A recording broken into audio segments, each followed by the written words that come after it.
नमस्ते अस्तु भगवन् विश्वेश्वराय महादेवाय त्र्यम्बकाय त्रिपुरान्तकाय त्रिकालाग्नि कालाय कालाग्नि रुद्राय नीलकण्ठाय मृत्युञ्जयाय सर्वेश्वराय सदाशिवाय श्रीमन्महादेवाय धे नमो नमः।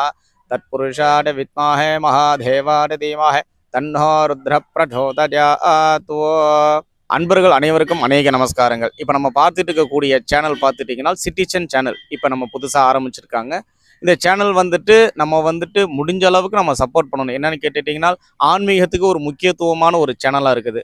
மக்களுடைய வாக்கு தான் மகேசன் வாக்கு என்பார்கள். அதே போல் நம்மளை நம்பி இந்த சேனல் ஆரம்பிச்சிருக்காங்க. சுவாமியினுடைய அனுக்கிரகம் நமக்கு கிடைக்கணும். அதனால் தயவு கூர்ந்து அடியனுடைய அன்பான ஆணைக்கிணங்க சிட்டிசன் சேனலை நம்ம சப்ஸ்கிரைப் பண்ணுவோம். பெல் பட்டனை அழுத்தி விட்டுருங்க. டக்குன்னு நம்மளுடைய வளர்ச்சி அவங்களுடைய வளர்ச்சி, நம்மளுடைய அனுக்கிரகம் அவங்களுடைய வளர்ச்சி. வாழ்க வளமுடன். சிட்டிசன் சேனல் மென்மேலும் வளர என்னுடைய மனமார்ந்த வாழ்த்துக்கள். தற்பொழுது நம்ம இப்போ பார்க்க போட நிகழ்ச்சி என்னன்னு கேட்டுட்டிங்கன்னா சனி பிரதோஷம் என்றால் என்ன, சனி பிரதோஷத்தினை பற்றின விளக்கங்கள் நம்ம இப்போ பார்க்க போகிறோம். பிரதோஷங்கள் என்றால் எத்தனை வகைப்படும் அப்படிங்கிறத நம்ம பார்க்க போகிறோம். வாங்க நம்ம நிகழ்ச்சிக்குள்ளே போகலாம். நம பார்வதி பததே அரஹர மகாதேவா. தென்னாருடைய சிவனே போற்றி, என்னாட்டவருக்கும் இறைவா போற்றி போற்றி. ஸ்ரீகற்பக விநாயகம் பஜே மகா கணபதே. அன்பர்கள் அனைவருக்கும் அநேக நமஸ்காரங்கள். அடியனுடைய பெயர் அசோக்குமார். அரியலூர் செட்டியேரி சக்தி விநாயகர் ஆலயத்தினுடைய பிரதான அர்ச்சகராக இருக்கிறாங்க. இப்போ நம்ம பார்க்க போகிறது என்னன்னு கேட்டீங்கன்னா பிரதோஷ வழிபாடை பற்றி நம்ம பார்க்க போகிறோம். பிரதோஷ வழிபாடு என்றால் என்ன, பிரதோஷங்கள் என்றால் எத்தனை முறைகள் நம்ம பிரதோஷத்தை பார்க்க முடியும், மற்றும் நமக்கு தெரிஞ்சது எல்லாமே மாதத்திற்கு ஒரு முறை பிரதோஷம், அவ்வளோதான் நமக்கு எல்லாமே தெரிஞ்சது. நம்ம கவனிக்க வேண்டிய என்ன விஷயம் அப்படின்னா பிரதோஷங்கள் என்றால் 5 வகைப்படும். என்ன பிரதோஷங்கள் என்றால் நித்திய பிரதோஷம், பட்ச பிரதோஷம், மாச பிரதோஷம், மகா பிரதோஷம், பிரளய பிரதோஷம் என்று 5 வகை பிரதோஷத்தை பிரித்துள்ளனர்கள். பிரதோஷம் என்றாலே அனைத்து குற்றங்களுக்கும் பாவங்களும் சிவபெருமான் பொறுத்து மன்னித்து நம்மளை காக்கக்கூடியது தான் பிரதோஷம். ஜாதகத்தில் ஏதேனும் குற்றங்கள் இருந்தால், திருமண தடை, புத்திர தடை, கடன் போன்ற கஷ்டங்கள் ஏற்பட்டால், பிரதோஷ விரதங்கள் இருந்தால் சிவபெருமானுடைய சகல ஐஸ்வர்யங்களும் பெற்று பெருவாழ்வு வாழ வேண்டும் என சுவாமியினுடைய அனுக்கிரகத்தினாலே அந்த பிரதோஷமானது வெகு சிறப்பாக நடைபெற்று கொண்டிருக்கின்றது.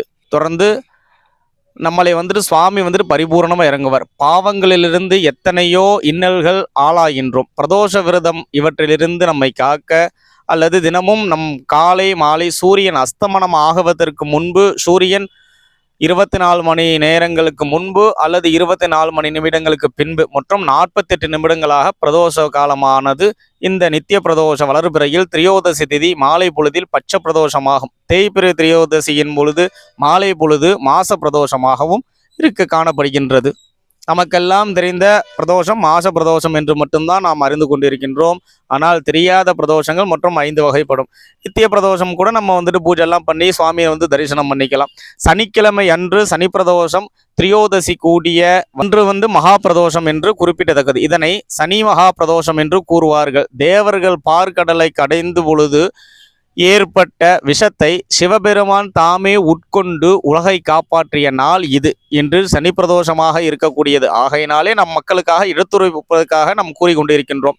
மற்றைய பிரதோஷ காலங்களில் உபவாசம் இருக்க இயலாதவர்கள் சனிப்பிரதோஷம் அன்றாவது நம் விரதத்தினை வழிபட்டு இருந்தால் நமக்கு சகல குற்றங்களும் நிவர்த்தியாகி சகல சாபங்களும் நிவர்த்தியாகி நம்மளை பரிபூரணமாக சிவபெருமான் நம்மளை காப்பாற்ற இருக்கின்றார். எனவே மக்களாகிய நீங்கள் சனி பிரதோஷமான இன்று வெகு சிறப்பாக நடைபெற இருக்கின்றது. அனைத்து சிவாலயங்களையுமே நம்ம பார்த்துட்டோம்னா இன்றைய தினமானது வெகு சிறப்பாக சனி பிரதோஷம் நடந்து கொண்டிருக்கின்றது.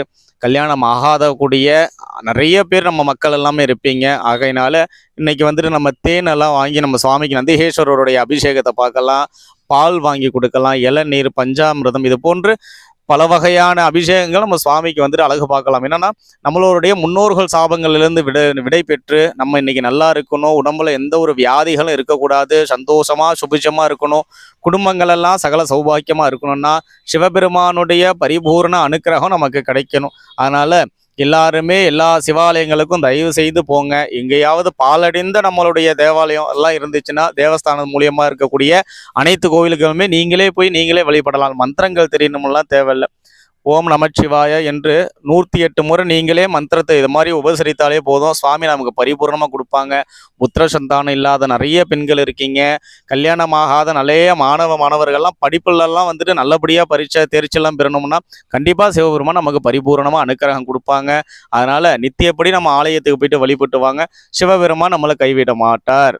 தொடர்ந்து நம் அடுத்த காணொளியில் மற்ற நிகழ்ச்சியில் பார்ப்போம். தற்பொழுது இந்த ஆன்மீக ரீதியான செய்தி தொடர்பினை நம்மளிடம் விசாரிக்க வந்திருக்கக்கூடிய சிட்டிசன் சேனலுக்கு மனமார்ந்த நன்றிகள். மக்களாகிய அவர்களுக்கு சப்போர்ட் செய்வோம். அவர்களுடைய மென்மேலும் வளர்ச்சிக்கு நம்ம எல்லாமே வந்துட்டு பரிபூர்ணமாக ஆசீர்வதிப்போம். எம்பெருமான் சிவபெருமானுடைய பரிபூர்ண ஆசீர்வாதங்கள் அழுக்கிறக்காங்கள். லோகா சமஸ்தாதி சுகினோ பவந்தோ ததாஸ்தோ.